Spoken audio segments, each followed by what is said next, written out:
ಇವತ್ತಿನ ಇನ್ಸೈಡ್ ಸುದ್ದಿಯಲ್ಲಿ ಬಹಳ ಮುಖ್ಯವಾಗಿ ಎರಡು ವಿಚಾರಗಳನ್ನು ಹೇಳ್ತೀನಿ. ಒಂದು, ಕೊರೋನಾ ವಿರುದ್ಧದ ಫೈಟ್ನಲ್ಲಿ ಬಹುಶಃ ಬಹಳ ಪಾಸಿಟಿವ್ ಆಗಿರ್ತಕ್ಕಂಥ ಒಂದು ಅಂಶ ಕಂಡು ಬರ್ತಾ ಇರುತ್ತದೆ. ಪ್ಲಾಸ್ಮಾ ಥೆರಪಿಯ ಮೂಲಕವಾಗಿ ಕೊರೋನಾ ವಿರುದ್ಧ ಫೈಟ್ ಮಾಡೋದಕ್ಕೆ ಸಾಧ್ಯ ಆಗುತ್ತಾ, ಕೊರೋನಾದಿಂದ ಮುಕ್ತಿ ಕಾಣೋದಕ್ಕೆ ಸಾಧ್ಯ ಆಗುತ್ತಾ, ಹಲವರು ಏನು ಕೊರೋನಾ ಸೋಂಕಿಗೆ ಬಲಿಯಾಗ್ತಾ ಇದ್ದಾರೆ ಅದನ್ನು ಕಡಿಮೆಗೊಳಿಸೋದಕ್ಕೆ ಅಥವಾ ತಡೆಯೋದಕ್ಕೆ ಸಾಧ್ಯ ಆಗುತ್ತಾ, ಈ ರೀತಿಯಾದಂತಹ ಪ್ರಶ್ನೆಗಳ ನಡುವೆನೇ ಒಂದಷ್ಟು ಆಶಾಭಾವನೆಯೂ ಕೂಡ ಇದೆ. ಯಾಕೆಂದರೆ ಪ್ಲಾಸ್ಮಾ ಥೆರಪಿಗೆ ಸಂಬಂಧಪಟ್ಟಂತೆ ಈಗಾಗಲೇ ICMR ನೀಡಿರುವಂತಹ ಗ್ರೀನ್ ಸಿಗ್ನಲ್, ದೆಹಲಿಯಲ್ಲಿ ಪ್ರಾಯೋಗಿಕವಾಗಿ ನಡೀತಾ ಇರುವಂತಹ ಥೆರಪಿ ಮತ್ತು ಆ ಸಂದರ್ಭದಲ್ಲಿ ಸೋಂಕಿತ ವ್ಯಕ್ತಿ ಸ್ವಲ್ಪ ಆರೋಗ್ಯದಲ್ಲಿ ಚೇತರಿಕೆ ಕೂಡ ಕಂಡು ಬರ್ತಾ ಇರುವಂತಹ ರಿಪೋರ್ಟ್ ಕೂಡ ನಮ್ಮ ಮುಂದಿದೆ. ಆ ಸುದ್ದಿಯನ್ನು ನಿಮಗೆ ತೋರಿಸ್ತೀನಿ. ಆದರೆ ಅದಕ್ಕಿಂತ ಮುಂಚಿತವಾಗಿ ಪಾದರಾಯನಪುರ ಪುಂಡರು ನಡೆಸಿರುವಂತಹ ಪುಂಡಾಟ ಮತ್ತು ಅದರ ಮುಂದುವರಿದ ಭಾಗವಾಗಿ ಆ ಪುಂಡರಿಗೆ ಒಂದಷ್ಟು ಸಮಜಾಯಿಷಿಯನ್ನು ನೀಡುವಂತಹ ಪ್ರಯತ್ನವನ್ನು ಜಮೀರ್ ಅಹಮದ್ ಖಾನ್ ಮಾಡಿರುವಂಥದ್ದು ಮತ್ತು ಇವತ್ತು ಅದೇ ಶಾಸಕ ಜಮೀರ್ ಅಹಮದ್ ಖಾನ್ ಕಂಪ್ಲೀಟ್ ಆಗಿ ಕೇವಲ ಟ್ವೀಟ್ ಮೂಲಕವಾಗಿ ಎಷ್ಟೇ ಮಾತಾಡಿದ್ರು. ನಿನ್ನೆ ಮಾಧ್ಯಮದ ಮುಂದೆ ಮಾತನಾಡಿದ್ರು, ಸಿಟ್ಟು ಪ್ರದರ್ಶಿಸಿದ್ರು, ಸೀದಾ ಹೋಗುವಂತ ಪ್ರಯತ್ನ ಮಾಡಿದ್ರು. ಇಷ್ಟೆಲ್ಲ ಮಾಡಿದಂತಹ ಜಮೀರ್ ಇವತ್ತು ಟ್ವೀಟ್ ಅನ್ನು ಬಳಕೆ ಮಾಡಿಕೊಂಡು ಅದರ ಮೂಲಕವಾಗಿಯೇ ಉತ್ತರವನ್ನು ಕೊಡುವಂತಹ ಪ್ರಯತ್ನವನ್ನು ಮಾಡಿದ್ರು. ಮತ್ತೊಂದು ಕಡೆಯಲ್ಲಿ ಬಿಜೆಪಿ ನಾಯಕರು ಜಮೀರ್ ವಿರುದ್ಧ ಮುಗಿಬಿದ್ದಿದ್ದಾರೆ. ಜಮೀರ್ ಅಹಮದ್ ಖಾನ್ರನ್ನ ಗೂಂಡಾ ಕಾಯ್ದೆಯಡಿ ಬಂಧಿಸಬೇಕು, ಅವರ ವಿರುದ್ಧ ಪ್ರಕರಣ ದಾಖಲಿಸಬೇಕು ಅನ್ನುವಂಥ ಒತ್ತಾಯವನ್ನ ಬಿಜೆಪಿ ನಾಯಕರು ಮಾಡ್ತಾ ಇದ್ದಾರೆ. ಇದರ ಬಗ್ಗೆ ಮಾತನಾಡೋದಕ್ಕೆ ಮುಂದೆ ನಮ್ಮ ಜೊತೆಗೆ ಅತಿಥಿಗಳು ಕೂಡ ಜಾಯ್ನ್ ಆಗ್ತಾರೆ. ಮಾಜಿ ಸಚಿವರಾಗಿರುವಂತಹ UT ಖಾದರ್, ಹಾಗೆಯೇ ಬಿಜೆಪಿಯ ರಾಜ್ಯ ಪ್ರಧಾನ ಕಾರ್ಯದರ್ಶಿಗಳು ಮತ್ತು MLC ಆಗಿರುವಂತಹ ರವಿಕುಮಾರ್ ಅವರು ಕೂಡ ನಮ್ಮ ಜೊತೆಗೆ ಜಾಯ್ನ್ ಆಗ್ತಾರೆ. ಅದಕ್ಕಿಂತ ಮುಂಚಿತವಾಗಿ ಈ ಒಂದು ಇಡೀ ಪ್ರಕರಣದಲ್ಲಿ ಜಮೀರ್ ಇವತ್ತು ತೆಗೆದುಕೊಂಡಿರುವಂತಹ ನಿಲುವು ಮತ್ತು ಬಿಜೆಪಿ ಯಾವ ರೀತಿಯಾಗಿ ಜಮೀರ್ ವಿರುದ್ಧ ಸಮರ ಸಾರಿದೆ ಅನ್ನುವಂತಹ ಸುದ್ದಿಯನ್ನು ತೋರಿಸ್ತೀನಿ ನೋಡಿ. ATM ಅಲ್ಲಿ ಹೋಗಲಿ, ರಾತ್ರಿ ಹೋಗೋದಾಗತ್ತೆ ಏನಿತ್ತು. ಇತಿ ಬಡವರು ಇರೋದು ಗೊತ್ತಿಲ್ಲ, ಅನ್ಎಜುಕೇಟೆಡ್. ಅರ್ಥ ಮಾಡ್ಕೊಳ್ಳಿ ನೀವು. ಆಟೋ ಓಡಿಸೋರು ಅಂಥವ್ರು ಇರೋದು ಪಾಪ, ಅವ್ರಿಗೆ ಅವೇರ್ನೆಸ್ ಅಂತಾನೆ ಹೋಗ್ಬೇಕು ನಾವು.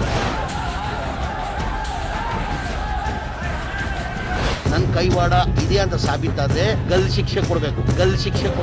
ಆಡಬಾರದನ್ನ ಆಡಿದ್ರೆ ಆಗಬಾರದು ಆಗುತ್ತೆ ಎನ್ನುವ ಮಾತು ಶಾಸಕ ಜಮೀರ್ ಅಹಮದ್ಗೆ ಚೆನ್ನಾಗಿ ಅನ್ವಯಿಸುತ್ತೆ. ಪಾದರಾಯನಪುರದ ಪುಂಡರನ್ನ ಸಮರ್ಥಿಸಿಕೊಳ್ಳಲು ಜಮೀರ್ ಅಹಮದ್ ಕೂಲಿ ಮಾಡೋರು ಅನ್ಎಜುಕೇಟೆಡ್ ಅಂತೆಲ್ಲ ಕತೆ ಬಿಟ್ಟಿದ್ದರು. ಇಲ್ಲಿರೋರು ಎಲ್ಲ ಕೂಲಿ ಮಾಡೋರು, ಆಟೋ ಓಡಿಸೋರು ಎಲ್ಲ ಅನ್ಎಜುಕೇಟೆಡ್. ಎಜುಕೇಟೆಡ್ ಯಾರಿಲ್ಲ ಆ ಭಾಗದಲ್ಲಿ, ಎಜುಕೇಟೆಡ್ ಯಾರಿಲ್ಲ.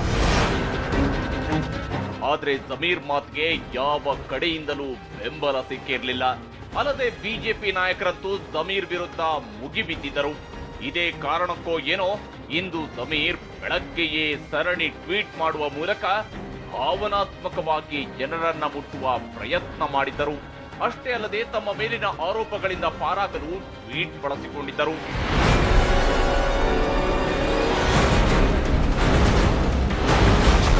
ಆ ಒಂದು ಘಟನೆಯಿಂದ ನನ್ನ ಹೆಸರಿಗೆ ಮಸಿ ಬಳಿಯಲು ಎಷ್ಟೇ ಪ್ರಯತ್ನಿಸಿದರೂ ನಾನು ಜನಸೇವೆಯಿಂದ ಹಿಂದೆ ಸರಿಯುವವನಲ್ಲ. ಮಾನವೀಯತೆಯೇ ನನ್ನ ಧರ್ಮ. ಹಣ, ಅಧಿಕಾರ ಯಾವುದೂ ಶಾಶ್ವತವಲ್ಲ. ಹಿಂದೂ, ಮುಸ್ಲಿಂ, ಕ್ರಿಶ್ಚಿಯನ್ ಎಲ್ಲರೂ ನನ್ನ ಸಹೋದರ ಸಹೋದರಿಯರಿದ್ದಂತೆ. ಇವರೆಲ್ಲರ ಜೊತೆ ಸದಾ ಇರುತ್ತೇನೆ.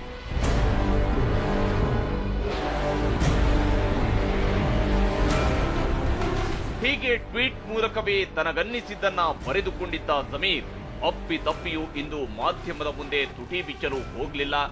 ಇದರ ಬದಲಿಗೆ ಇಂದು ಹೊಸ ವರಸೆ ತೆಗೆದಿದ್ರು. 2 ವೀಲರ್ನಲ್ಲಿ ತನ್ನ ಬೆಂಬಲಿಗರ ಪಟಾಲಂ ಕಟ್ಟಿಕೊಂಡು ಪಾದರಾಯನಪುರದಲ್ಲಿ ರೌಂಡ್ಸ್ ಹೊರಟಿದ್ದರು.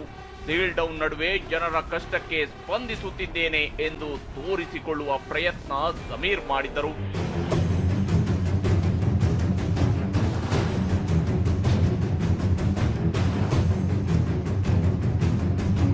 ಆದರೆ ಜಮೀರ್ ವಿಚಾರದಲ್ಲಿ ಬಿಜೆಪಿ ನಾಯಕರು ಮಾತ್ರ ಇಂದು ಸಂಘಟಿತರಾಗಿ ಮುಗಿಬಿದ್ದಿದ್ದಾರೆ.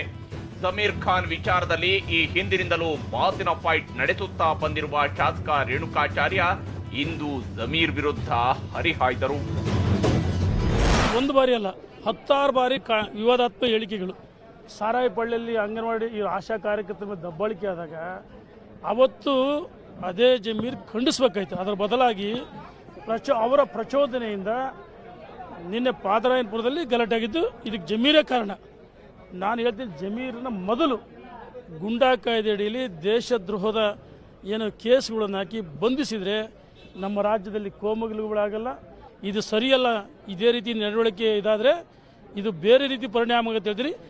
ಯಾರು ದೇಶದ್ರೋಹಿಗಳಾದರೆ ಅಂಥವ್ರಿಗೆ ಮುಲಾಜಿಲ್ದಂಗೆ ಗುಂಡು ಹೊಡೆದ್ರೆ ಮಾತ್ರ ಸಾಧ್ಯ. ಇನ್ನು ಗುಂಡಿನ ಸದ್ಯ ಕೇಳಬೇಕು ದೇಶದ್ರೋಹಿಗಳಿಗೆ. ಇದಿಷ್ಟೇ ಅಲ್ಲದೆ ಬಿಜೆಪಿ ನಾಯಕರು ಜಮೀರ್ ಅಹಮದ್ ಖಾನ್ ರನ್ನ ಬಂಧಿಸುವಂತೆ ಒತ್ತಾಯಿಸಿದ್ದಾರೆ. ಜಮೀರ್ ವಿರುದ್ಧ ದೇಶದ್ರೋಹ ಪ್ರಕರಣ ದಾಖಲಿಸಬೇಕು, ಅಲ್ಲದೆ ಗೂಂಡಾ ಕಾಯ್ದೆ ದಾಖಲಿಸಬೇಕು ಎಂದು ಬಿಜೆಪಿ ರಾಜ್ಯಾಧ್ಯಕ್ಷ ನಳಿನ್ ಕುಮಾರ್ ಕಟೀಲ್ ಆಗ್ರಹಿಸಿದ್ದಾರೆ. 14 ಜನ ವೀಸಾ ಮುಗಿದ ಮೇಲೂ ಆ ಜಾಗದಲ್ಲಿದ್ದಾರೆ. ಇವರೆಲ್ಲರೂ ಜಮೀರ್ ಅಹಮದ್ ಅವರಲ್ಲಿ ಪರ್ಮಿಷನ್ ತಗೊಂಡು ಕೂತಿದ್ದಾರೆ. ಅವರನ್ನ ರಕ್ಷಣೆ ಜಮೀರ್ ಅಹಮದ್ ಮಾಡಿದ್ದಾರೆ, ಅವರನ್ನು ಅಲ್ಲಿ ಉಳಿಸೋ ಕೆಲಸವನ್ನು ಜಮೀರ್ ಅಹಮದ್ ಮಾಡಿದ್ದಾರೆ ಅನ್ನುವಂಥ ಪ್ರಶ್ನೆಗಳು ಉದ್ಭವ ಆಗುತ್ತೆ. ಇದಕ್ಕೆ ಜಮೀರ್ ಅಹಮದ್ ಉತ್ತರ ಕೊಡಬೇಕು. ಮತ್ತು ನಾನು ಮುಖ್ಯಮಂತ್ರಿಗಳಲ್ಲಿ ಸರ್ಕಾರದಲ್ಲಿ ವಿನಂತಿಯನ್ನು ಮಾಡ್ತೇನೆ, ಹೇಗೆ ಇವತ್ತು ಕಾನೂನು ಬಂಜಕರ ಮೇಲೆ ಕಠಿಣ ಕ್ರಮ ತಗೊಂಡಿದ್ದ ಅದೇ ರೀತಿಯಲ್ಲಿ ಜಮೀರ್ ಅಹಮದ್ರ ಮೇಲೆ ಕೇಸು ದಾಖಲು ಮಾಡಬೇಕು. ಅವರನ್ನು ಗೂಂಡಾ ಕಾಯ್ದೆ ಅಡಿಯಲ್ಲಿ ಇದು ಪ್ರಥಮ ಬಾರಿಗೆಲ್ಲ 10 ಬಾರಿ ಆಯ್ತು ಅವ್ರದ್ದು ದೇಶದ್ರೋಹದ ಕಾನೂನು ವಿರೋಧಿ ಆಗಿರ್ತಕ್ಕಂಥ ಮಾತುಗಳನ್ನು ಆಡ್ತಕ್ಕಂಥ ಅವರನ್ನು ಜೈಲಿಗೆ ಹಾಕಬೇಕು. ಇದೇ ವೇಳೆ ಕಾಂಗ್ರೆಸ್ ಪಕ್ಷಕ್ಕೂ ಜಮೀರ್ ಅವಮಾನ ಮಾಡಿದ್ದಾರೆ ಎಂದು ಬಿಜೆಪಿ ರಾಜ್ಯಾಧ್ಯಕ್ಷ ನಳಿನ್ ಕುಮಾರ್ ಕಟೀಲ್ ಹೇಳಿದ್ದಾರೆ. ಇದೇ ಕಾರಣಕ್ಕೆ ಕಾಂಗ್ರೆಸ್ ಪಕ್ಷ ಕೂಡ ಶಾಸಕ ಜಮೀರ್ ಅಹಮದ್ ರನ್ನ ಪಕ್ಷದಿಂದ ಉಚ್ಚಾಟಿಸುವಂತೆ ಕಟೀಲ್ ಆಗ್ರಹಿಸಿದರು. ಕಾಂಗ್ರೆಸ್ ಪಕ್ಷಕ್ಕೂ ಅವಮಾನಗಳನ್ನು ಮಾಡಿದ್ದಾರೆ ಒಬ್ಬ ಶಾಸಕರಾಗಿ. ಹಾಗಾಗಿ ಕಾಂಗ್ರೆಸ್ನಲ್ಲೂ ವಿನಂತಿಯನ್ನು ಮಾಡ್ತೇನೆ, ಅವರನ್ನು ನಿಮ್ಮ ಪಕ್ಷದಿಂದ ಉಚ್ಚಾಟನೆ ಮಾಡಬೇಕು. ಈ ವರ್ತನೆಯಿಂದ ಒಂದು ಸಮಾಜಕ್ಕೆ, ಒಂದು ಪಾರ್ಟಿಗೆ, ಇದಕ್ಕೆ ಹೆಸರನ್ನು ಹಾಳು ಮಾಡಿದ್ದಾರೆ. ಹಾಗಾಗಿ ಅವರನ್ನು ಉಚ್ಚಾಟನೆ ಮಾಡಬೇಕು, ಶಾಸಕ ಸ್ಥಾನದಿಂದ ಉಚ್ಚಾಟನೆ ಮಾಡಬೇಕು ಅಂತ ನಾನು ಆಗ್ರಹ. ಹೀಗೆ ಬಿಜೆಪಿ ನಾಯಕರು ಜಮೀರ್ ವಿರುದ್ಧ ಮುಗಿಬಿದ್ದರೂ ಕೈ ನಾಯಕರು ಮಾತ್ರ ಮೌನ ವಹಿಸಿದ್ದಾರೆ. ಪಾದರಾಯನಪುರ ಘಟನೆಯನ್ನ ಒಂದು ಸಮುದಾಯಕ್ಕೆ ಬ್ರ್ಯಾಂಡ್ ಮಾಡಬಾರದು ಎಂದು ಮಾತ್ರ ಕೈ ನಾಯಕರು ವಿನಂತಿ ಮಾಡುತ್ತಿದ್ದು, ಜಮೀರ್ ವಿಚಾರದಲ್ಲಿ ಅಂತರ ಕಾಯ್ದುಕೊಳ್ಳುವ ಪ್ರಯತ್ನ ಮಾಡ್ತಿದ್ದಾರೆ. ಮಂಗಳೂರಿನಿಂದ ಪೃಥ್ವಿರಾಜ್ ಜೊತೆ ಕಿರಣ್, TV9 ಬೆಂಗಳೂರು. ಎಸ್, ಇಲ್ಲಿ ಬಹಳ ಮುಖ್ಯವಾಗಿ ಜಮೀರ್ ವಿರುದ್ಧ ಬಿಜೆಪಿ ನಾಯಕರು ಮಾಡ್ತಾ ಇರುವಂತಹ ಆರೋಪ, ಅವರನ್ನ ಬಂಧಿಸಬೇಕು, ಅವರ ವಿರುದ್ಧ ದೇಶದ್ರೋಹದ ಪ್ರಕರಣವನ್ನು ದಾಖಲಿಸಬೇಕು ಅನ್ನುವಂಥದ್ದು, ಹಾಗೆಯೇ ಪಾದರಾಯನಪುರದ ಘಟನೆ. ಈ ವಿಚಾರದ ಬಗ್ಗೆ ಮಾತನಾಡೋದಕ್ಕೆ ನಮ್ಮ ಜೊತೆಗೆ ಈಗ ಬಿಜೆಪಿಯ ರಾಜ್ಯ ಪ್ರಧಾನ ಕಾರ್ಯದರ್ಶಿಗಳಾಗಿರುವ ಮತ್ತು ವಿಧಾನ ಪರಿಷತ್ ಸದಸ್ಯರಾಗಿರುವ ರವಿಕುಮಾರ್ ಅವರು ಈಗ ಸಂಪರ್ಕದಲ್ಲಿದ್ದಾರೆ. ರವಿಕುಮಾರ್ ಅವರೇ, ಬಹುಶಃ ಜಮೀರ್ ವಿರುದ್ಧ ದೇಶದ್ರೋಹ ಕೇಸು, ಗೂಂಡಾ ಕಾಯ್ದೆ ಅಡಿ ಪ್ರಕರಣ ದಾಖಲಿಸಬೇಕು ಅಂದ್ರೆ ಯಾವ ಪರ್ಟಿಕ್ಯುಲರ್ ಕಾರಣಕ್ಕಾಗಿ ಈ ಹಂತದಲ್ಲೇ ಈ ಆಗ್ರಹವನ್ನ ಬಿಜೆಪಿ ಮಾಡ್ತಾ ಇರುವಂತದ್ದು? ಇಲ್ಲ, ಇದು ಒಂದೆರಡು ಕಾರಣಗಳಲ್ಲ. ಈಗ ಉದಾಹರಣೆಗೆ ಈ ಹಿಂದೆ ಆಶಾ ಕಾರ್ಯಕರ್ತೆಯರು ಮನೆಗೆ ಹೋದಂತ ಸಂದರ್ಭದಲ್ಲಿ ಮನೆಗಿರಿ, ಹೊರಗಡೆ ಬರಬೇಡಿ ಮತ್ತು ಟೆಸ್ಟ್ ಮಾಡ್ತೀವಿ ಅಂತ ಹೇಳಿದಾಗ ಇವ್ರೇನ್ ಪರ್ಮಿಷನ್ ತೆಗೆದುಕೊಂಡು ಹೋಗಿದ್ರ ಅಂತ ಕೇಳಿದ್ರು. ಹೌದು, ಒಂದನೇದು. ಎರಡನೇದು, ಮೊನ್ನೆ ಈಗ 2 ದಿನದ ಕೆಳಗಡೆ ಅಲ್ಲಿ ಡಾಕ್ಟರ್ ಹೋದಂತ ಸಂದರ್ಭದಲ್ಲಿ ನಮ್ BBMP ಈವನ್ ಕಮಿಷನರ್ ಹೋದಂತ ಸಂದರ್ಭದಲ್ಲಿ ಮತ್ತು ವಾರಿಯರ್ಸ್ ಹೋದಂತ ಸಂದರ್ಭದಲ್ಲಿ ಬೆಳಿಗ್ಗೆ ಬರ್ಬೇಕಾಗಿತ್ತು, ರಾತ್ರಿ ಯಾಕೆ ಬಂದ್ರು ಅಂತ ಕೇಳಿರೋದು. ಅಂದ್ರೆ ಇವರಿಗೆ ಕೇಳ್ಬಿಟ್ಟೆ ಎಲ್ಲ ಪರ್ಮಿಷನ್ ತೆಗೆದುಕೊಂಡೇ ಹೋಗ್ಬೇಕಾಗಿತ್ತ? ಒಂದ್ ಕಡೆ ಹೇಳ್ತಾರೆ ಇಲ್ಲ, ಏನು ಮೊನ್ನೆ ಗಲಾಟೆ ಆಯ್ತು, ಗಲಾಟೆ ಮಾಡಿದವ್ರ ವಿರುದ್ಧ ಕ್ರಮ ತೆಗೆದುಕೊಳ್ಬೇಕು ಅಂತ ಹೇಳ್ತಾರೆ. ಇನ್ನೊಂದ್ ಕಡೆ ಹೇಳ್ತಾರೆ ಇಲ್ಲ, ಅವ್ರು ಅಮಾಯಕರು, ಅನ್ಎಜುಕೇಟೆಡ್, ಅವರು ಕೂಲಿ ಮಾಡ್ತಾರೆ, ಮಜ್ದೂರ್ ಮಾಡ್ತಾರೆ ಅಂತ ಹೇಳ್ತಾರೆ. ಅಂದ್ರೆ ಇವರು ಚ್ಯೂಟೋರು ಇವ್ರೆ, ತೂಗೋರು ಇವ್ರೆ. ಇವ್ರಿಗೆ ಎಲ್ಲಾ ನಾಟಕಗಳು ಕೂಡ ಗೊತ್ತಿದೆ. ಇವರು ಸಕಲ ವಿದ್ಯಾ ಪಾರಂಗತ. ನನ್ನ ಪ್ರಕಾರ ಈ ಗಲಾಟೆಯ ಹಿಂದೆ ನನ್ನ ಪ್ರಕಾರವಾಗಿ ನಾನು ನೇರವಾಗಿ ಹೇಳ್ತೇನೆ, ಖಂಡಿತವಾಗ್ಲೂ ಇವರ ಕೈ ಇದೆ. ಇವ್ರ ಸಹಾಯ ಇಲ್ದೇನೆ ಇಷ್ಟೊಂದ್ ಜನ ರಾಜಾರೋಷವಾಗಿ ಪೊಲೀಸರು ಇದ್ದಾಗ, CC ಕ್ಯಾಮೆರಾಗಳಿದ್ದಾಗ, ಅಂದ್ರೆ ಸರ್ಕಾರದ ಬಳಿಯಲ್ಲಿ ಇದರ ಬಗ್ಗೆ ಮಾಹಿತಿ ಇಲ್ವಾ? ಹಂಗಂದ್ರೆ ಈಗ ನೀವೆಲ್ಲರೂ ಕೂಡ ಹೇಳ್ತಿದ್ರಿ ಇವರು ಖಂಡಿತವಾಗ್ಲೂ ಕೂಡ ಇವರ ಪಿತೂರಿ ಇದೆ ಅಂತ ಹೇಳಿ, ಆದ್ರೆ ಸರ್ಕಾರದ ಬಳಿಯಲ್ಲಿ ಇದರ ಬಗ್ಗೆ ದಾಖಲೆಗಳಿಲ್ವಾ? ಅವ್ರನ್ನ ಯಾಕೆ ಹಂಗಂದ್ರೆ ಓಡಾಡೋದಕ್ಕೆ ಯಾವ ಕಾರಣಕ್ಕೆ ಬಿಡ್ತೀರಿ? ಇವಾಗ ಬರುತ್ತೆ, ಶಾಸಕರಿದ್ದಾರೆ, ಅವ್ರ ಶಾಸಕರಿದ್ದಾರೆ, ಒಂದೇಟಿಗೆ ಕ್ರಮ ತೆಗೆದುಕೊಳ್ಳಲ್ಲ. ಎಂಕ್ವೈರಿ ನಡೀತಾ ಇದೆ, ಪೊಲೀಸರು ಆಲ್ರೆಡಿ ಈ ಪ್ರಕ್ರಿಯೆನಲ್ಲಿ ಸಕ್ರಿಯವಾಗಿ ತನಿಖೆಗಳು ನಡೆಸ್ತಾ ಇದ್ದಾರೆ. ಆ ದಿನ ಬಂದೇ ಬರುತ್ತೆ. ಅದಕ್ಕಿಂತ ಮುಂಚಿತವಾಗಿ ನಾನು ಒಂದನ್ನು ವಿನಂತಿ ಮಾಡ್ಕೊಳ್ತೇನೆ. Okay. ಕುಮಾರ್ ಕಾಂಗ್ರೆಸ್ ಪಾರ್ಟಿಯ ಅಧ್ಯಕ್ಷರಿದ್ದಾರೆ ಓಕೆ, ಮತ್ತು ಬಹಳ ಕಳಕಳಿ ಇರ್ತಕ್ಕಂತ ಬಹಳ ಅನುಭವಿ ರಾಜಕಾರಣಿ ಆಗಿರ್ತಕ್ಕಂಥ ಮಾನ್ಯ ಶ್ರೀ ಸಿದ್ದರಾಮಯ್ಯ ಅವರಿದ್ದಾರೆ. ಅವ್ರ ಬಗ್ಗೆ ಗೌರವ ಇದೆ. ಯಾಕೆ ಇವ್ರ ಬಗ್ಗೆ ಕ್ರಮ ತೆಗೆದುಕೊಳ್ತಾ ಇಲ್ಲ? ಎಸ್, ಖಂಡಿತ ರವಿಕುಮಾರ್ ಅವರೇ, ನಮ್ಮ ಜೊತೆಗೆ ಯುಟಿ ಖಾದರ್ ಅವರು ಕೂಡ ಮಂಗಳೂರಿಂದ ಜಾಯ್ನ್ ಆಗಿದ್ದಾರೆ, ನಮ್ಮ ಜೊತೆಗೆ ನೇರ ಸಂಪರ್ಕದಲ್ಲಿ ಜಾಯ್ನ್ ಆಗಿದ್ದಾರೆ. ಯುಟಿ ಖಾದರ್ ಅವರೇ, ಯಾವ ಕಾರಣಕ್ಕಾಗಿ ಜಮೀರ್ ವಿರುದ್ಧ ಕ್ರಮವನ್ನು ಕೈಗೊಳ್ತಾ ಇಲ್ಲ, ಯಾವ ಕಾರಣಕ್ಕಾಗಿ ಕಾಂಗ್ರೆಸ್ ಜಮೀರ್ ವಿರುದ್ಧ ಕ್ರಮ ಕೈಗೊಳ್ತಿಲ್ಲ, ಈ ಪ್ರಶ್ನೆಯನ್ನ ಇವತ್ತು ಬಿಜೆಪಿ ರಾಜ್ಯಾಧ್ಯಕ್ಷರಾಗಿರ್ತಕ್ಕಂಥ ನಳಿನ್ ಕುಮಾರ್ ಕಟೀಲ್ ಕೂಡ ಕೇಳಿದ್ದಾರೆ. ಈಗ ರವಿಕುಮಾರ್ ಅವರು ಕೂಡ ಅದೇ ಮಾತನ್ನ ಹೇಳ್ತಾ ಇದ್ದಾರೆ. ಏನ್ ಹೇಳ್ತೀರಿ ಪಾದರಾಯನಪುರದ ಘಟನೆಗೂ ಮತ್ತೆ ಜಮೀರ್ ಅವರ ಮೇಲೆ ಕ್ರಮ ಕೈಗೊಳ್ಳಬೇಕು ಅನ್ನುವಂತಹ ವಿಚಾರಕ್ಕೆ? ಇವತ್ತು ನೋಡಿ, ನಿನ್ನೆ ಆ ಪಾದರಾಯನಪುರ ನಡೆದಂಥ ಘಟನೆ ಬಗ್ಗೆ ನೀವೆಲ್ಲರೂ ಕೂಡ ಮಾಧ್ಯಮದ ಮುಖ ನೋಡಿದಾಗೆ ಜಮೀರ್ ಅಹಮದ್ ಖಾನ್ ಏನು ಹೇಳಿದ್ದಾರೆ, ಇದನ್ನು ನಾನು ಒಪ್ಪುವುದಿಲ್ಲ, ಅದನ್ನು ಸಮರ್ಥಿಸಿಲ್ಲ, ಅದನ್ನು ಸಹಿಸೋದು ಕೂಡ ಇಲ್ಲ, ಮತ್ತು ಬೆಂಬಲ ಕೂಡ ಅಂತ ಹೇಳಿದ್ದಾರೆ. ಸೊ ಈಗ ಅದನ್ನೇ ಈಗ ನಿನ್ನೆ ಮುಗೀತು. ಅವ್ರಿಗೆ ಗಲಾಟೆ ಮಾಡಿ ಅರೆಸ್ಟ್ ಆಗಿದ್ದಾರೆ, ಕ್ವಾರಂಟೈನ್ ಮಾಡಿ ಅವ್ರು ಅರೆಸ್ಟ್ ಮಾಡಿ ಶಿಕ್ಷೆ ಮಾಡೋದು ಸರ್ಕಾರದ ಜವಾಬ್ದಾರಿ. ಈಗ ನಮಗೆ ರಾಜ್ಯದಲ್ಲಿ ಬಹಳಷ್ಟು ಚರ್ಚೆ ಮಾಡಲಿಕ್ಕಿದೆ. ಏನು ಸರಿಯಾಗಿ ಅಕ್ಕಿ ಬರಲಿಲ್ಲ, ಜನರಿಗೆ ಸರಿಯಾದ ಸಮಯದಲ್ಲಿ ಇನ್ನೂ ಕೂಡ PPE ಕಿಟ್ ಮುಟ್ಟಲಿಲ್ಲ, ಯಾಶಕಾರ್ಥ ಗ್ಲೌಸು ಮತ್ತು ಇವನು ಕೂಡ ಮಾಸ್ಕ್ ಕೊಡಲಿಲ್ಲ, ಸ್ಯಾನಿಟೈಸರ್ ಇವತ್ತು ಇಲ್ಲ. ಇವರು ಸರಿಯಾದಷ್ಟು 20-30 ದಿವಸಗಳು ಜನಸಾಮಾನ್ಯರು ಮನೆಯಲ್ಲಿ ಕೂತು ನಮಗೆ ಸಹಕಾರ ಕೊಟ್ಟರು ಕೂಡ ಇವತ್ತು ಕೂಡ ನಮ್ಮ ಸರ್ಕಾರಕ್ಕೆ ನಾವು ಯಾವ ಹಂತದಲ್ಲಿ ಇವತ್ತು ಕೊರೋನಾ ವೈರಸ್ ಹಬ್ಬಿದೆ, ಸಮುದಾಯದಲ್ಲಿ ಸ್ಪ್ರೆಡ್ ಆಗಿದೆ ಅಂತ ಹೇಳುವಂಥ ಸ್ಥಿತಿಯಲ್ಲಿ ನಾವು ಇತ್ತಿಲ್ಲ. 25 ದಿವಸದಲ್ಲಿ ಒಂದೇ ಒಂದು ವೆಂಟಿಲೇಟರ್ ಅಳವಡಿಸಿಕೊಳ್ಳಿಕ್ಕೆ ಇವತ್ತು ಆಗಲಿಲ್ಲ. ಇವತ್ತು ಇದೆಲ್ಲ ಬಹುಶಃ ಬಹಳಷ್ಟು ಚರ್ಚೆ ಆಗಬೇಕು. ನಾನು ನಿಮ್ಮ ಹತ್ರ ಕಳಕಳಿ ವಿನಂತಿ, ಯಾರು ತಪ್ಪು ಮಾಡಿದವರಿಗೆ ಶಿಕ್ಷೆ ಕೊಡಿ, ಯಾರು ಬೇಡ ಅಂತ ಹೇಳುವುದಿಲ್ಲ. ಅದು ಇದನ್ನೇ ಚರ್ಚೆ ಮಾಡಿಕೊಂಡು ನಾವು ನಮ್ಮ ಇಡೀ ವೈರಸ್ ಬಗ್ಗೆ ನಾವು ಇಲ್ಲಿ ಚಿಂತಿತರಾಗಿ ನಮ್ಮ ಕ್ಷೇತ್ರದಲ್ಲಿ ಆಗಲಿ ಕೆಲಸ ಮಾಡುವಾಗ ಹಿರಿಯರು ಮನೆಯಲ್ಲಿದ್ದ ಕೂಗ್ತಾರೆ, ಕೆಲಸದಿಲ್ಲದು ಬೇಡಿಕೊಳ್ತಿದ್ದಾರೆ, ಅಕ್ಕಿ ಮುಟ್ಟಿಸುವುದು ಹೇಗೆ, ಬರೀ ಅಕ್ಕಿ ಕೊಟ್ಟರೆ ನಾವು ಏನು ಜೀವನ ಮಾಡೋದು, ಇದರ ಬಗ್ಗೆ ನಾವು ಈ ಚಿಂತಿತರಾಗಬೇಕು. ಮತ್ತು ನಾನು ರಾಜಕೀಯ ಮುಖಂಡರಿಗೆ ಹೇಳ್ತೇನೆ, BJP ಮುಖಂಡರಿಗೆ, ಇದನ್ನು ರಾಜಕೀಯ ಮಾಡುವಂಥ ಟೈಮ್ ಅಲ್ಲ. ಈಗ ಭಾಳಷ್ಟು ಬೇರೆ ಬೇರೆ ಮಾತಾಡಿದವರು ಇದ್ದಾರೆ. ಹಾಗಾದ್ರೆ ನಿಮ್ಮ ಪಕ್ಷ ಯಾರು ಈ ತಪ್ಪಿ ಮಾತಾಡದೆ ಇಲ್ವಾ? ಇದನ್ನೇ ಇಟ್ಕೊಂಡು ಹೋಗುದಾ? ನಿಮ್ಮ ಜವಾಬ್ದಾರಿ ಏನು? ಒಂದು ಜವಾಬ್ದಾರಿ ಬೇಡ. ಒಂದು ಆಡಳಿತ ಪಕ್ಷದ ಪಕ್ಷದಾಗಿ ನಮ್ದು ಏನು ಕೆಲಸ ಇದೆ? ಯಾರು ಮಾಡಿದ್ದಾರೆ ಅವ್ನಿಗೆ ಶಿಕ್ಷೆಗೆ ಒಳಪಡಿಸಿ. ಸೊ ನನ್ನ ಕಳಕಳಿ ವಿನಂತಿ, ಇದರ ಬಗ್ಗೆ ಚರ್ಚೆ ಆಗಬಾರ್ದು. ಇದರ ಬಗ್ಗೆ ಸರ್ಕಾರ ಕ್ರಮ ಕೈಗೊಂಡಿದೆ. ಅವರನ್ನು ಅರೆಸ್ಟ್ ಮಾಡಿ ಕ್ವಾರಂಟೈನ್ ಮಾಡಿ ತಪ್ಪಿಸ ನಿಮಗೆ ಏನು ಗಲ್ಲು ಬೇಕಾದ್ರೆ ಕೊಡಿ. ಅದನ್ನ ರಾಜ್ಯಕ್ಕೆ ಬಳಸಬೇಡಿ. ಇದು ನಮ್ಮ ಯಾರ ಜನ ಕೂಡ ಅಪೇಕ್ಷೆ ಪಡುವುದಿಲ್ಲ. ಇವತ್ತು ಬಿಜೆಪಿಯ ಮುಖಂಡರು ಹೇಳ್ಬಹುದು ಜಮೀರ್ ಮೇಲೆ ಕ್ರಮ ಕೈಗೊಳ್ಳಿ ಅಂತೇಳಿ. ಇದು ಸುಮ್ಮನೆ ಜನರ ಮುಂದೆ ಜನರನ್ನು ಮೂರ್ಖನ್ನಾಗಿ ಮಾಡಿ ಹೇಳ್ತಾರೆ. ಮುಂದೆ ಸಿಕ್ಕಿದ್ದಾರೆ ಅನ್ನ ಅನ್ನ ಅನ್ನ ಅಂತ ಇಬ್ರು ಕೂಡ ಅನ್ನ ತಬ್ಬಿಕೊಳ್ತಾರೆ. ಟಿವಿಯಿಂದ ಮುಂದೆ ಅವನನ್ನು ಅರೆಸ್ಟ್ ಮಾಡಿ ಇವನನ್ನು ಕೇಸ್ ಹಾಕಿ ಇವನ್ ಮಾಡಿ ಅಂತೇಳಿ ಈ ಜನರನ್ನು ಮೂರ್ಖರನ್ನಾಗಿ ಮಾಡಿಸುವುದಲ್ಲದೆ ಇವರು ಒಂದು ಉದ್ದೇಶಪೂರ್ವಕವಾಗಿ ಈ ಬಿಜೆಪಿ ಮುಖಂಡ ಯಾರು ಕೂಡ ಹೇಳುದಿಲ್ಲ. ಅವರ ಕೈಯಲ್ಲಿ ಅಧಿಕಾರ ಇದೆ, ಅವ್ರಿಗೆ ಮಾಡಬಹುದಲ್ಲ. ರವಿಕುಮಾರ್ ಅವರೇ, ಆಮೇಲೆ ಎದುರು ಸಿಕ್ಕಿದಾಗ ಅಣ್ಣ ಅಣ್ಣ ಅಂತ ಮಾತಾಡ್ಕೊಳ್ತೀರಿ. ಇವಾಗ ಸುಮ್ಮನೆ ಜನರನ್ನ ದಾರಿ ತಪ್ಪಿಸೋದಕ್ಕೆ ಬೇಕಾಗಿ ಮಾತ್ರ ಅರೆಸ್ಟ್ ಮಾಡಿ ಹೇಳ್ತೀರಿ. ಸಮಸ್ಯೆಗಳು ಬೇರೆ ಇದಾವೆ, ಅವುಗಳ ಬಗ್ಗೆ ನೀವು ಮೊದಲಿಗೆ ಕ್ರಮವನ್ನು ವಹಿಸಿಕೊಳ್ಬೇಕು ಅನ್ನೋದ್ರ ಬಗ್ಗೆ ಖಾದರ್ ಅವರು ಹೇಳ್ತಿರುವಂತಹ ಮಾತಿಗೆ ಫ್ರೆಂಡ್ಶಿಪ್ ಬೇರೆ.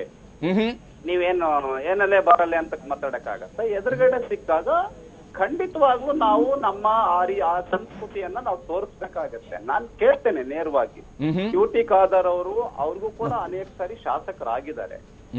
ಇದು ಅವ್ರ ಮನಸ್ಸಾಕ್ಷಿಯಿಂದ ಒಪ್ಕೊಳ್ಳಿ. ಅವರು ಜಮೀರ್ ಅವರು ಮಾಡಿರ್ತಕ್ಕಂಥದ್ದು ಮೂರ್ಖತನದ ಪರಮಾವಧಿಯೋ ಅಲ್ವೋ ಅನ್ನೋದನ್ನ ಅವ್ರ ಮನಸಾರೆ ಒಪ್ಕೊಳ್ಳಿ. ಅವರು ಒಬ್ಬ ಒಳ್ಳೆ ರಾಜಕಾರಣಿ ಯುಟಿ ಖಾದರ್ ಅವರು, ನಾನು ಅವ್ರನ್ನ ಒಪ್ಕೊಳ್ತೇನೆ. ಈಗ ಉದಾಹರಣೆಗೆ ಹ್ಯಾರಿಸ್ ಎಲ್ಲ ಎಜುಕೇಟೆಡ್ ಅವರು. ನಾನು ಎಲ್ಲರನ್ನೂ ಟೀಕೆ ಮಾಡಕ್ ಹೋಗೋದಿಲ್ಲ. ರಾಜಕಾರಣ ಇನ್ನೂ ಹಲವಾರು ವರ್ಷ ಇದೆ. ರಾಜಕಾರಣದಿಂದ ಬದುಕಬೇಕು ಅನ್ನೋದು ಏನು ಇಲ್ಲ. 99% ರಾಜಕಾರಣ ಇಲ್ದೇನೆ ಬದುಕ್ತಾ ಇದ್ದಾರೆ ದೇಶದಲ್ಲಿ ಜನ. ಅವ್ರಿಗೆಲ್ಲ ಏನ್ ಅನ್ನಿಸ್ತಾ ಇದೆ? ಪಾದರಾಯನಪುರ ಒಂದಲ್ಲಿ ಮಾತ್ರ ಇದು ಯಾಕೆ ನಡೀತಾ ಇದೆ? ಇನ್ನು ಉಳಿದಿರೋ 223 ಕಾನ್ಸ್ಟಿಟ್ಯೂನ್ಸಿಗಳಲ್ಲಿ, ವಿಧಾನಸಭಾ ಕಾನ್ಸ್ಟಿಟ್ಯೂನ್ಸಿಗಳಲ್ಲಿ ಇದೆಲ್ಲ ಯಾಕೆ ನಡೀತಾ ಇಲ್ಲ ರಾಮಾಯಣ? ಹಾಗಾಗಿ ಈಗ ಉದಾಹರಣೆಗೆ ಡಾಕ್ಟರ್ ಮೇಲೆ ಹಲ್ಲೆ ಆಗತ್ತೆ, ಆಶಾ ಕಾರ್ಯಕರ್ತೆಯರ ಮೇಲೆ ಹಲ್ಲೆ ಆಗತ್ತೆ, ಪೌರ ಕಾರ್ಮಿಕರ ಮೇಲೆ ಹಲ್ಲೆ ಆಗತ್ತೆ. ಏನ್ ತಿಳ್ಕೊಂಡಿದ್ದಾರೆ ಇವರು ಈ ಜವಾಬ್ದಾರಿ ಬಗ್ಗೆ ಮಾತಾಡ್ತಾರೆ ನಮ್ಮ ಯುಟಿ ಖಾದರ್ ಅವರು. ಅವ್ರ ಬಗ್ಗೆ ನಾನು ಬಹಳ ಹೆಮ್ಮೆ ಇದೆ. ಒಳ್ಳೆ ಕೆಲಸ ಮಾಡಿದ್ದಾರೆ ಅವ್ರ ಮಂತ್ರಿಗಳಿದ್ದಾಗ. ನಾನು ನೇರವಾಗಿ ಹೇಳ್ತೇನೆ, ಇದು ಯುಟಿ ಖಾದರ್ ಅವರಿಗೆ, ಕಾಂಗ್ರೆಸ್ ಪಾರ್ಟಿಗೆ, DK ಶಿವಕುಮಾರ್ ಅವರಿಗೆ, ಸಿದ್ದರಾಮಯ್ಯನಂತ ಅವರು ಟ್ವೀಟ್ ಮಾಡಿದ್ದಾರೆ ಕ್ರಮ ತೆಗೆದುಕೊಳ್ಬೇಕು ಅಂತ ಹೇಳಿ. ಹಾಗಾಗಿ ಅವ್ರು ಓಪನ್ ಆಗಿ ಹೇಳಿ, ನಿಮಗೆ ನೇರವಾಗಿ ಹೇಳಕ್ಕಾಗಲ್ಲ. ತನಿಖೆ ನಡೀಲಿ, ತೆಗೆದುಕೊಳ್ಳಿ, ಅವ್ರು ಶಾಸಕರು ಇರ್ಲಿ ಯಾರೇ ಇರ್ಲಿ ಅಂತ ಹೇಳಿ. ಅಟ್ಲೀಸ್ಟ್ ಅದನ್ನಾರು ನಿಮ್ ತೋರಿಸಿ, ನಿಮ್ ಪಾರ್ಟಿ ಇದೆ ನಾನು ಒಪ್ಕೊಳ್ತೀನಿ, ನೀವು ಅಟ್ಲೀಸ್ಟ್ ಅದನ್ನ ಹೇಳಿ. ಹೊರಗಡೆ ಜನಕ್ಕೆ ಇದೆಲ್ಲ ಹೇಸಿಗೆ ಅನ್ನಿಸ್ಬಾರ್ದು. ರಾಜಕಾರಣ ಬಿಜೆಪಿ ಇದ್ರೊಳಗೆ ಖಂಡಿತ ಮಾಡೋದಿಲ್ಲ. ಹೇಳ್ತೀನಿ, ಯಡಿಯೂರಪ್ಪನವರು ಬಹಳ ಹೃದಯವಂತಿಕೆಯಿಂದ ಕೆಲಸ ಮಾಡ್ತಾ ಇದ್ದಾರೆ. ಎಲ್ಲ ಕಾರ್ಮಿಕರಿಗೆ ಕೊಡ್ತಿದ್ದಾರೆ. ಈವನ್ ನಾನು ಹೇಳ್ತೇನೆ, ಯಾವ್ದು ಬಿಪಿ APL ಈ BPL ಕಾರ್ಡ್ ಇಲ್ಲದೆ ಇರ್ತಕ್ಕಂಥವ್ರು ಎಲ್ಲರಿಗೂ ಕೂಡ ರೇಷನ್ ಕೊಡ್ತಾ ಇದ್ದಾರೆ, ಹಾಲ್ ಕೊಡ್ತಾ ಇದ್ದಾರೆ ಫ್ರೀಯಾಗಿ, ಮೆಡಿಕಲ್ ಫೆಸಿಲಿಟೀಸ್ ಕೊಡ್ತಾ ಇದ್ದಾರೆ. ಏನೆಲ್ಲ ಫೆಸಿಲಿಟೀಸ್ ಸರ್ಕಾರದ ಕಡೆಯಿಂದ ಸಾಧ್ಯವೋ ಅದೆಲ್ಲವೂ ಕೂಡ ಕೊಡ್ತಾ ಇದ್ದಾರೆ. ಖಂಡಿತ ರವಿಕುಮಾರ್ ಅವರು ಜಸ್ಟ್ ಮಾತಾಡ್ತೀನಿ. ಖಾದರ್ ಅವರೇ, ಬಹುಶಃ ಇದರಿಂದ ರಾಜಕಾರಣ ಮಾಡಬೇಕಾದ ಅವಶ್ಯಕತೆ ನಮಗೇನು ಇಲ್ಲ ಬಿಜೆಪಿಗೆ. ಆದ್ರೆ ನೀವು ಕೂಡ ಇದನ್ನ ಈ ವಿಚಾರದಲ್ಲಿ ಕ್ರಮವನ್ನು ಕೈಗೊಳ್ಳಬೇಕು ಅನ್ನೋದಕ್ಕೆ ಶಾಸಕರ ಮೇಲೂ ಕೂಡ ಕ್ರಮ ಕೈಗೊಳ್ಳಿ ಅಂತ ಹೇಳೋದನ್ನ ಹೇಳಬೇಕು ಅನ್ನೋದನ್ನ ರವಿಕುಮಾರ್ ಅವ್ರ ಮಾತಿದು. ಈಗ ಈಗ ಈಗ ರವಿಕುಮಾರ್ ಬಗ್ಗೆ ಕೂಡ ನಮಗೆ ಒಳ್ಳೆ ಅಭಿಪ್ರಾಯ ಇದೆ. ಅವ್ರಿಗೆ ಉತ್ತಮವಾದ ಮುಖಂಡ್ರೆ. ಇವತ್ತು ಬಹುಶಃ ಏನೆಲ್ಲ ಇವತ್ತು APLಗೆ BPLಗೆ ಹಾಲು ಕಾರ್ಮಿಕ ಕೊಡೋದೆಲ್ಲ ವಿಚಾರ ಅವ್ರು ನಿಮ್ಮ ಮುಖಾಂತರ ಹೇಳಿದ್ದಾರೆ. ಜನ ಇದನ್ನು ನೋಡ್ತಾರೆ. ಸೊ ಸ್ವಂತ ಜನ ಆಲೋಚನೆ ಮಾಡ್ತಾರೆ. ಅಲ್ಲಿಗೆ ಹಾಲು ಬರ್ತಾ ಉಂಟಾ, APL BPLಗೆ ಸಿಗ್ತಾ ಉಂಟಾ, ಕಾರ್ಡಿನ ಪರಿಸ್ಥಿತಿ ಏನಂತೇಳಿ ಚರ್ಚೆ ಮಾಡೋದಿಲ್ಲ. ಇವತ್ತು ನಿನ್ನೆ ತಾನೇ ನಾವೆಲ್ಲ ಹೇಳಿದ್ದೇವೆ, ಪಾದರಾಯನಪುರ ಘಟನೆ ಇರಲಿ, ಅದರ ಮುಂಚಿನ ಬೆಂಗಳೂರು ಆಶಾ ಕಾರ್ಯಕ್ರಮ ಘಟನೆ, ಇದನ್ನು ನಾವು ತೀವ್ರ ಖಂಡಿಸ್ತೇವೆ. ಅವರ ವಿರುದ್ಧ ಕಠಿಣವಾದ ಕ್ರಮ ಕೈಗೊಳ್ಳಿ. ನಾನು ಬಹುಶಃ ಇವರು ರವಿಕುಮಾರ್ ಯುವಕರಾದರೂ ಕೂಡ ಅವ್ರು ದೊಡ್ಡ ಪವರ್ಫುಲ್ ಲೀಡರ್ BJPದು. ನಿಮ್ಮದೇ ಪಕ್ಷ ಅಧಿಕಾರದಲ್ಲಿ ಇದೆ ಅಲ್ವಾ, ತನಿಖೆ ಮಾಡಿ ಕ್ರಮ ತಗೊಳ್ಳಿ. ಇದು ನೀವು ನಮ್ಮ ಹತ್ರ ಯಾಕೆ ಕೇಳ್ತೀರಿ? ಅದು ನೀವು ಸ್ಟೇಟ್ಮೆಂಟ್ ಯಾಕೆ ಕೊಡ್ತೀರಿ? ನೀವು ನೀವು ತಪ್ಪು ಮಾಡಿದ್ರೆ ಕ್ರಮ ನಾವ್ಯಾಕೆ? ನೀವಲ್ಲ ನಮ್ಮ ಅಧಿಕಾರದಲ್ಲಿ ಇರುವುದು. ನೀವು ನೋಡಿ ಯಾವತ್ತು ಯಾಕೆಂತ ಹೇಳಿದ್ರೆ ಇಲ್ಲಿ ಇದ್ದೇವೆ ನೋಡಿ, ಇಲ್ಲಿ ಕನ್ಫ್ಯೂಷನ್ ಏನು? ನೀವು ಅಧಿಕಾರದಲ್ಲಿ ಇದ್ದೀರಿ, ನಾವು ಕ್ರಮ ತಗೊಳ್ಬೇಕಂತೆ. ಮತ್ತೆ ನೀವೆಂತ ಅಧಿಕಾರದಲ್ಲಿ ಇರುವುದು? ಬರೀ ನೀವು ಅಧಿಕಾರದಲ್ಲಿ ಪೇಪರ್ ಸ್ಟೇಟ್ಮೆಂಟ್ ಕೊಟ್ರೆ ಆಯ್ತಾ? ಅವರನ್ನು ಬ್ಯಾನ್ ಮಾಡ್ತೇವೆ, ಇವರನ್ನು ಹಿಡಿತೇವೆ, ಅವರು ಹಾಗೆ ಇವರು ನೀವೇನು ಮಾಡಿದ್ದೀರಿ? ಇವತ್ತು ಹೆಗ್ಡೆನಗರದಲ್ಲಿ ಆಶಾ ಕಾರ್ಯಕರ್ತರ ಅಟ್ಯಾಕ್ ಆಯ್ತಲ್ಲ, ಯಾಕೆ ನೀವು ಕ್ರಮ ತಗೊಳ್ಳಿಲ್ಲ? ನಿಮ್ಗೆ ಯಾರಾದ್ರೂ ಬೇಡ ಅಂತ ಹೇಳಿದ್ರ? ಯಾರೋ ಒತ್ತಡಕ್ಕೆ ತಾವು ಮಣಿದ್ದೀರಿ ಅಂತ ಹೇಳಿ. ಅಲ್ಲಿ ನೀವು ಬಿಟ್ಟ ಕಾರಣ ಅಲ್ವಾ ಇಲ್ಲಿ ಗಲಾಟೆ ಆಯ್ತು. ಇಲ್ಲಿ ನೀವು ತನಿಖೆ ಮಾಡಬೇಡಿ, ನೀವು ಶಿಕ್ಷೆ ಒಳಗಡಿಬೇಡಿ, ನಾವು ಯಾರಾದ್ರೂ ಹೇಳಿದೇವಾ? ಅಧಿಕಾರ ನಿಮ್ಮ ಕೈಯಲ್ಲಿದೆ. ಸೊ ನಾನು ನಿಮ್ಮದ್ ಏನ್ ಹೇಳ್ತೀರಿ, ನಾವು ಅದ್ರ ಪ್ರತಿಪಕ್ಷ, ನಾವು ಟಿವಿಯವ್ರ ಮುಂದೆ ಬಂದು ಹೇಳಬೇಕು.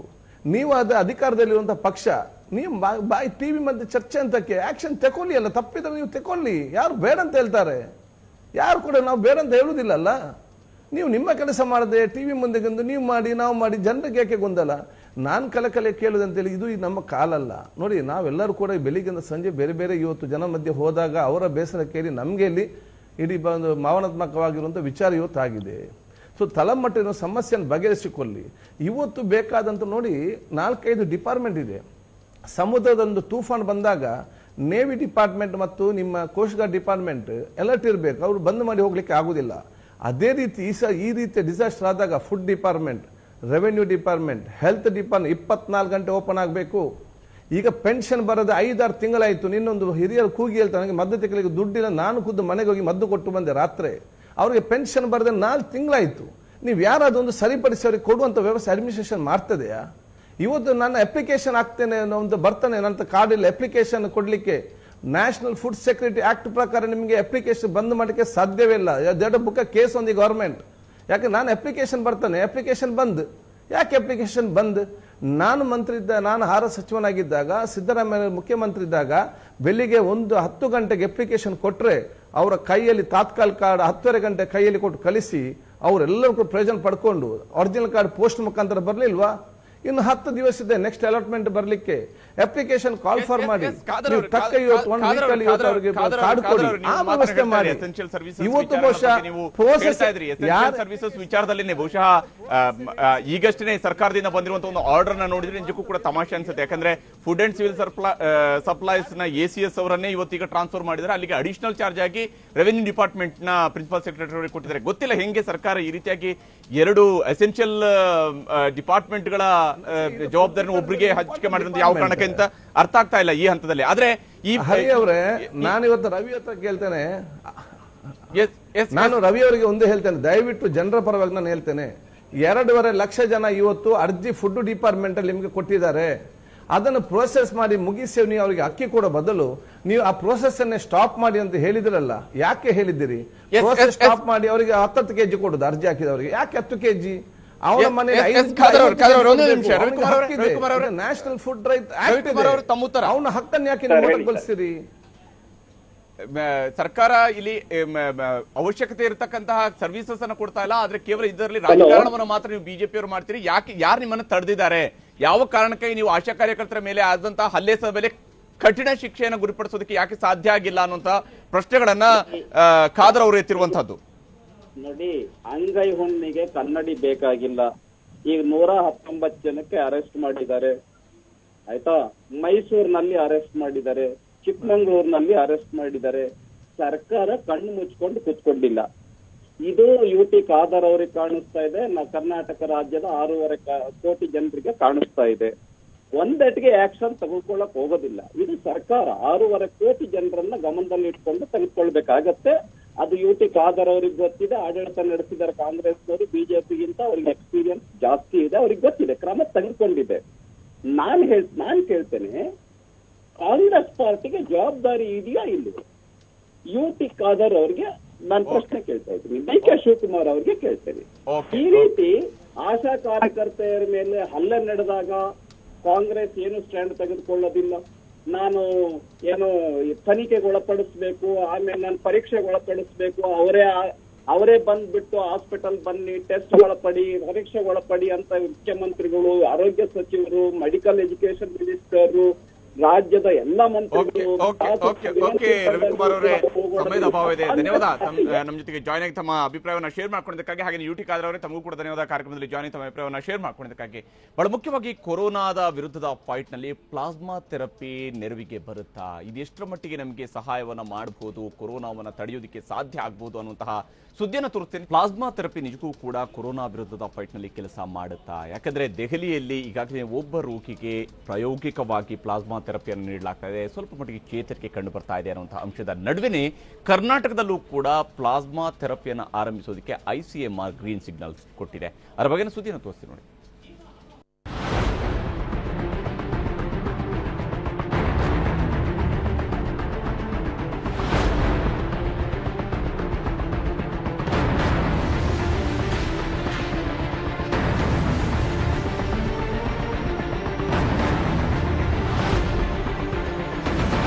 ಪ್ಲಾಸ್ಮಾ ಥೆರಪಿ ಸದ್ಯ ಕೊರೋನಾ ವೈರಸ್ ವಿರುದ್ಧ ಹೋರಾಡಲು ಸಿಕ್ಕಿರುವ ಅತ್ಯಂತ ಪ್ರಮುಖ ಅಸ್ತ್ರವೇ ಕ್ಯಾನ್ವಲ್ಸೆಂಟ್ ಪ್ಲಾಸ್ಮಾ ಥೆರಪಿ.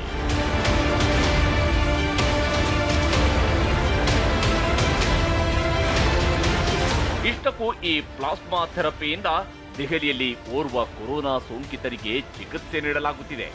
ದೆಹಲಿಯಲ್ಲಿ ತೀವ್ರ ಚಿಕಿತ್ಸಾ ಘಟಕದಲ್ಲಿ ಚಿಕಿತ್ಸೆ ಪಡೆಯುತ್ತಿರುವ ವ್ಯಕ್ತಿಗೆ ಪ್ಲಾಸ್ಮಾ ಥೆರಪಿ ನೀಡಿದ ನಂತರ ಆರೋಗ್ಯದಲ್ಲಿ ಸ್ವಲ್ಪ ಚೇತರಿಕೆ ಕಂಡು ಬಂದಿದೆ ಎನ್ನುವ ಮಾತನ್ನ ದೆಹಲಿಯ ಸಾಕೇತ್ನಲ್ಲಿರುವ ಖಾಸಗಿ ಆಸ್ಪತ್ರೆ ದೃಢಪಡಿಸಿದೆ.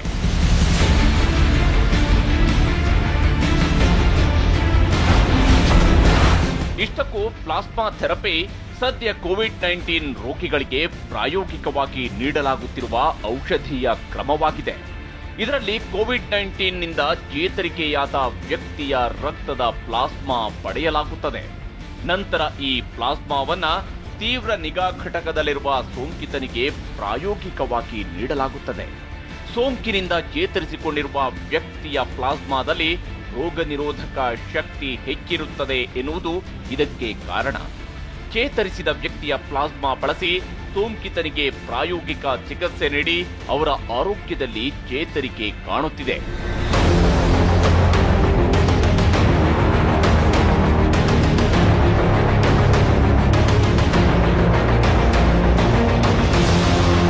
ಅಂದಹಾಗೆ ದೆಹಲಿಯಲ್ಲಿ ಮೊದಲ ಪ್ಲಾಸ್ಮಾ ಥೆರಪಿಯನ್ನ ಪ್ರಾಯೋಗಿಕವಾಗಿ ನಡೆಸಲಾಗಿದ್ದು, ಇದರಲ್ಲಿ ಸ್ವಲ್ಪ ಪಾಸಿಟಿವ್ ರಿಸಲ್ಟ್ ಕಂಡುಬಂದಿದೆ.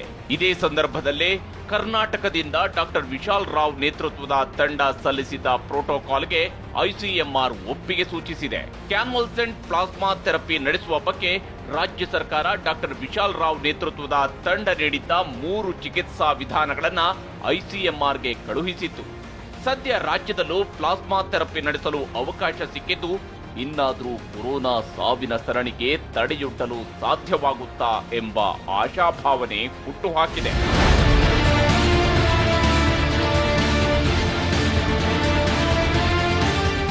ಶಿವರಾಜ್ ಕುಮಾರ್, TV9 ಬೆಂಗಳೂರು.